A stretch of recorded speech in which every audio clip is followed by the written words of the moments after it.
হবেন কলকাতা নাইট রাইডার্সের পরবর্তী ক্যাপ্টেন, অর্থাৎ 2025 সালের আইপিএলের জন্য কে হতে পারেন কলকাতা নাইট রাইডার্সের ক্যাপ্টেন। এমন 5 জন নাম যাদের আমি বেছেছি এবং এই 5 জনের মধ্যেই কিন্তু একজন হবে কলকাতা নাইট রাইডার্সের ক্যাপ্টেন। তাই ভিডিওটা বেশি দেরি না করে চলুন শুরু করা যাক। তো বন্ধুরা, আমরা যদি প্রথমেই দেখি, প্রথমে সবার উপরে যার নাম উঠে আসছে তিনি হচ্ছে ভেঙ্কটেশ আইয়ার। ভেঙ্কটেশ আইয়ারকে কলকাতা নাইট রাইডার্স 23,75,00,000 টাকায় কিন্তু এবার অকশনে কিনেছে এবং আমরা দেখতে পাচ্ছি যে 23,75,00,000 টাকায় যখন আপনি কিনেছেন তখন তো আর এমনি এমনি কেনেননি, তখন আপনি ক্যাপ্টেন হিসাবেই তাকে দেখছেন, কারণ আপনার কাছে তেমন কোনো আর অপশানে নেই। আপনি আপনার গত বছর যিনি ক্যাপ্টেন জিতিয়েছে সেই ক্যাপ্টেনকে আপনি ছেড়ে দিয়ে আপনি ভেঙ্কটেশ আইয়ারের উপর কিন্তু দেখছেন। এবার দেখার বিষয় হবে ভেঙ্কটেশ আইয়ার কেমন করেন। কিন্তু একটা জিনিস আপনাদের বলে রাখি, ভেঙ্কটেশ আইয়ার কিন্তু কলকাতা নাইট রাইডার্সে কোনোদিন একজন নর্মাল প্লেয়ার হিসেবে খেলেননি। তিনি কিন্তু কলকাতা নাইট রাইডার্সে একজন আপনার লিডার হিসেবে খেলেছেন। তো এবার দেখুন, কলকাতা নাইট রাইডার্স কিন্তু ভেঙ্কটেশকে অনেক প্রায়োরিটি দিয়েছেন বা ভেঙ্কটেশকে অনেক মৌকা দিয়েছেন এবং ভেঙ্কটেশের সঙ্গে কিন্তু কলকাতা নাইট রাইডার্সে একটা আলাদা বন্ড সৃষ্টি হয়েছে। তো এর জন্য কলকাতা নাইট রাইডার্স কিন্তু ভেঙ্কটেশকে দেখতে পারে ক্যাপ্টেন হিসাবে এবং নো ডাউট ভেঙ্কটেশ আইয়ার ভাই অনেক ভালো প্লেয়ার। তিনি নকআউট ম্যাচে তো তার রেকর্ড তো অসাধারণ রয়েছে আইপিএলের নকআউট ম্যাচগুলোতে। তো এর জন্য ভেঙ্কটেশকে যদি ক্যাপ্টেন হিসাবে দেখে তো অতটা খারাপ আমার মনে হয় না হবে, কারণ ভেঙ্কটেশ মধ্যে যে গেম সেন্সটা আছে, আপনারা বিভিন্ন ইন্টারভিউতে দেখবেন যে ভেঙ্কটেশ আইয়ার কিন্তু তুলনামূলক ভাই অনেক ভালো গেম সেন্স রাখেন এবং অনেকটা ভালো তিনি বোঝেন। তো ভেঙ্কটেশ যদি ক্যাপ্টেন হিসাবে হয় আমি অতটা অবাক হব না এবং ভেঙ্কটেশের চান্সই বেশি ক্যাপ্টেন হিসাবে। ওখানে ডিজে ব্রাভো বলে দিয়েছেন প্রায় যে ভেঙ্কটেশে কিন্তু ক্যাপ্টেন হিসাবে আমরা দেখতে চলেছি 2025 সালের আইপিএলের জন্য। এবার দ্বিতীয় নাম সবথেকে বড় উঠে আসছে, তিনি হচ্ছে আজিঙ্ক্য রাহানে।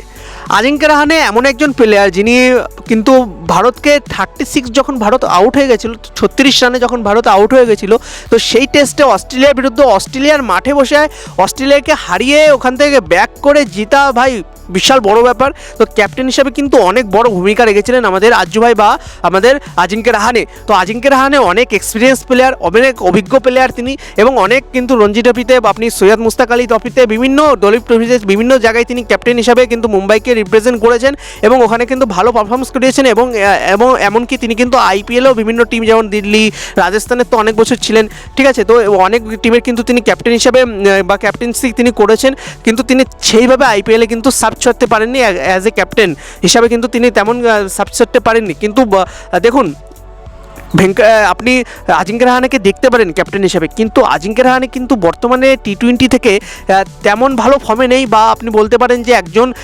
35-36 বছরের একজন প্লেয়ার যিনি নতুন ক্যাপ্টেন হিসাবে আপনি দেখছেন। তো আমার মনে হয় 50-50 চান্স যে ভালো খারাপও হতে পারে, আবার ভালোও হতে পারে, আবার খুব ভালো হতে পারে, খুব খারাপও হতে পারে। এবার দেখার বিষয় হবে। এবং বর্তমানে কিন্তু একটা কথা বলে রাখি, সৈয়দ মুস্তাক আলী ট্রফিতে কিন্তু খুব ভালো ফর্মে রয়েছেন আজিঙ্ক্য রাহানে।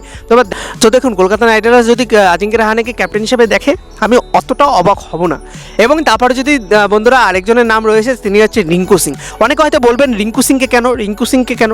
দেখুন, আপনারা একটা জিনিস যে আপনারা ভালো করে লক্ষ্য করুন যে রিঙ্কু সিংকে রিটার্ন করেছে তখন কিন্তু রিঙ্কু সিংকে ক্যাপ্টেন হিসেবে দেখছিল, আর কোনো অপশান ছিল না হাতে। তো রিঙ্কু সিং মনে হচ্ছিল যে সবার সেই সময় মনে হচ্ছিল যে রিঙ্কু সিংকে কিন্তু ক্যাপ্টেন হবেন। তো দেখুন, রিঙ্কু সিং ক্যাপ্টেন হলে অতটা অবাক হব না, কারণ তিনি কিন্তু ভেঙ্কটেশের তুলনায় তিনি কিন্তু অনেক অভিজ্ঞ এবং ভেঙ্কটেশের তুলনায় তিনি কিন্তু ক্যাপ্টেন্সি বেশি করেছেন। আপনি ইউপি টি-20তে ক্যাপ্টেন্সি করেছেন, আপনার বিভিন্ন রঞ্জি ট্রফি, সৈয়দ মুস্তাক আলী ট্রফিতে ইউপিকে রিপ্রেজেন্ট করেছেন। তো এবার দেখার বিষয় হবে কী হয়। এবং আলীনগরে তিনি যেখানে তার মাতৃভূমি সেখানেও তিনি ক্যাপ্টেন্সি করেছেন এবং ওখানেও তিনি ভালো খেলেন। তো এবার দেখার বিষয় হবে রিঙ্কু সিংকে যদি ক্যাপ্টেন বানায় আমার মনে হয় না অতটা খারাপ হবে।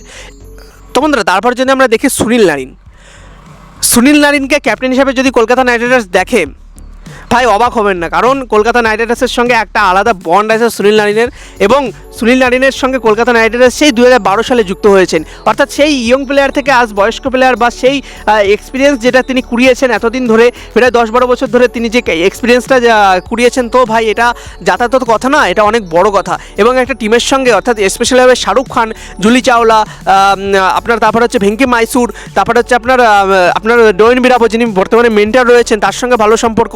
তো ফ্যানদের মধ্যে একটা আলাদাই আছে, সুনীল নারিনের জন্য একটা আলাদাই জিনিস আছে কলকাতা নাইট রাইডার্সের মনে, কলকাতা নাইট রাইডার্সের ফ্যানদের মনে। তো এবার দেখার বিষয় হবে যদি কলকাতা নাইট রাইডার্স তাদের ফ্যানদের কথা ভাবে এবং তাদের লয়ালিটির ক্ষেত্রে যদি দেখে, তাহলে কিন্তু সুনীল নারিনকে ক্যাপ্টেন্সি তারা দেখছে বা ক্যাপ্টেন হিসাবে তারা দেখছে হচ্ছে সুনীল নারিনকে। কিন্তু আমার মনে হয় সুনীল নারিনকে ক্যাপ্টেন করা উচিত না।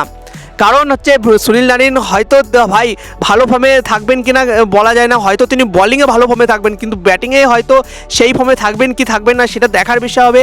আর যদি সুনীল নারিনকে ক্যাপ্টেন হিসাবে দেখেন, তো সুনীল নারিন যদি ভাগ্যবশত যদি খারাপ খেলেন, অর্থাৎ খারাপ ফর্মে যদি থাকেন, তাহলে কি হবে বলুন? কারণ আপনারা একজন ওভারসিজ প্লেয়ারকে যদি ক্যাপ্টেন বানিয়েছেন, তাকে বসাতেও পারবেন না, ক্যাপ্টেন ই করতে পারবেন না, তো দলটা পুরো ভেঙে যাবে।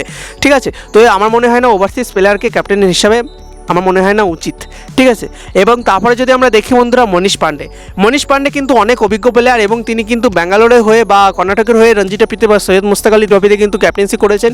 এবং মনীষ পান্ডে কিন্তু আইপিএলেও তিনি 2-3 বার ক্যাপ্টেন্সি করেছেন হচ্ছে হায়দ্রাবাদের হয়ে, বা হায়দ্রাবাদের জন্য তিনি ক্যাপ্টেন্সি কিন্তু করেছেন। এবং মনীষ পান্ডেকে কিন্তু তুলনামূলকভাবে অনেক কম মৌকা দেওয়া হয়েছে। অ্যাজ এ প্লেয়ার হিসাবে আপনি বলতে পারেন, অ্যাজ এ আপনি ফিল্ডার হিসাবে বলতে পারেন, একজন ব্যাটার হিসাবে, একজন ক্যাপ্টেন হিসাবে, সমস্ত কিছুতে কিন্তু মনীষ পান্ডেকে খুব কম মৌকা দেওয়া হয়েছে। তো মনীষ পান্ডেকে যদি ক্যাপ্টেন বানায়, আমার মনে হয় না অতটা খারাপ হবে। কিন্তু দেখুন, আমার মনে হয় যতদূর সম্ভব মনীষ পান্ডে ক্যাপ্টেন হবেন না। কিন্তু এবার কলকাতা নাইট রাইডার্স যদি ভিত্তি করে যদি দেখে, যে একটু টেস্ট করে দেখতে পারে কলকাতা নাইট রাইডার্স, কিন্তু দেখুন আমার মনে হয় না অতটা হবে, ওই 30% 40% মতন চান্স আছে। কিন্তু সবথেকে বেশি আমরা যদি কারোর চান্স থেকে থাকে, সেটা হচ্ছে ভাই ভেঙ্কটেশ আইয়ারের সবথেকে বড় হচ্ছে চান্স। কারণ 23,75,00,000 টাকা আপনি কিনেছেন, এবং আপনি প্রায় ধরুন 80 থেকে 90% ভাই ঠিক হয়ে গেছে যে ভেঙ্কটেশই কিন্তু ক্যাপ্টেন হিসেবে দেখছে কলকাতা নাইট রাইডার্স বা ক্যাপ্টেন হতে যাচ্ছেন।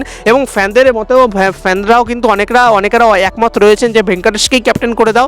কারণ একজন অলরাউন্ডার পেয়ে যাচ্ছেন, একজন ভারতীয় পেয়ে যাচ্ছেন, একজন ভালো কলকাতার সঙ্গে অনেকদিন ধরে খেলছেন। তো একটা আলাদা লয়্যালিটি ক্ষেত্রে থাকে, এবং এখানে একটা ফ্যান ভ্যালু কথা থাকে, এবং এখানে আলাদা আলাদা বিভিন্ন পার্ট থাকে আইপিএলে। এবং তার জন্য যদি ভেঙ্কটেশকে ক্যাপ্টেন বানায়, আমার মনে হয় না অতটা খারাপ হবে। কিন্তু আমি যদি বলি, আমার মতে ভাই আমি দুইজনকে চুজ করবো, এক হচ্ছে ভেঙ্কটেশ আর দুই হচ্ছে ভাই রিঙ্কু সিং। এখানে দুইজনই ভাই ভারতীয় প্লেয়ার, নতুন প্লেয়ার, তো এনারা যদি ক্যাপ্টেন হয় আমার মনে হয় ভালো হবে। আর যদি ফরেনার হিসাবে যদি দেখেন ভাই, আমার মনে হয় না ফরেনারদের ক্যাপ্টেনেশনে আমার মনে হয় না উচিত। ক্যাপ্টেন আপনি ফরেনারদের না বানানোই ভালো ক্যাপ্টেন। আর দেখুন একটা কথা আপনারা দেখুন, যে কলকাতা নাইট রাইডার্স কিন্তু কোনোদিন ক্যাপ্টেন ভিত্তিক টিম না, অর্থাৎ প্লেয়ার ভিত্তিক কিন্তু কোনোদিন টিম না। কলকাতা নাইট রাইডার্স ক্যাপ্টেনের জন্য কিন্তু ওইভাবে ম্যাচ জেতেনি। কলকাতা নাইট রাইডার্স জিতেছে তাদের প্লেয়ারদের জন্য, বা টিমের যে একতা, সেই একতার জন্য কলকাতা নাইট রাইডার্স ম্যাচ জিতেছে। তো ক্যাপ্টেন অতটা ভ্যারি করেনি। কলকাতা নাইট রাইডার্স 3টে ট্রফি কলকাতা নাইট রাইডার্স জিতেছে। তো আপনারা একটা জিনিস দেখুন, শ্রেয়াস আইয়ার গত বছর অর্থাৎ সেমিফাইনাল বাদ দিয়ে তেমন কোনো ম্যাচে কি তিনি ফর্মে ছিলেন না। যদিও সেমিফাইনাল ম্যাচে কিন্তু অনেকটা সোজা করে দিয়েছিলেন হচ্ছে ভেঙ্কটেশ আইয়ার, প্রথম দিক থেকে এসেই মারা শুরু করেছিলেন। তো ক্যাপ্টেন হিসাবে কিন্তু কলকাতা নাইট রাইডার্স কোনোদিন কোনো ক্যাপ্টেনের উপর ভিত্তি করে যে ম্যাচ জিতেছে এরকম কিন্তু না, বা ক্যাপ্টেন ভ্যালুর উপর ম্যাচ জিতেছে এরকম কিন্তু না।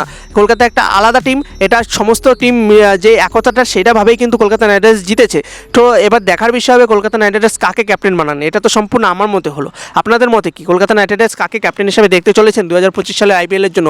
অবশ্যই কমেন্টে জানাতে ভুলবেন না। ভিডিওটা যদি একটু ভালো লেগে থাকে তাহলে একটা লাইক করে দেবেন। চ্যানেল নতুন হলে প্লিজ একটা সাবস্ক্রাইব করে বেল আইকনটা অন করে রাখুন। তাহলে বন্ধুরা আজকের জন্য এইটুকুই, দেখা হচ্ছে আরেকদিন আরেকটি ভিডিওতে। ততক্ষণের জন্য ভালো থাকুন, সুস্থ থাকুন এবং ক্রিকেট দেখতে থাকুন। ধন্যবাদ।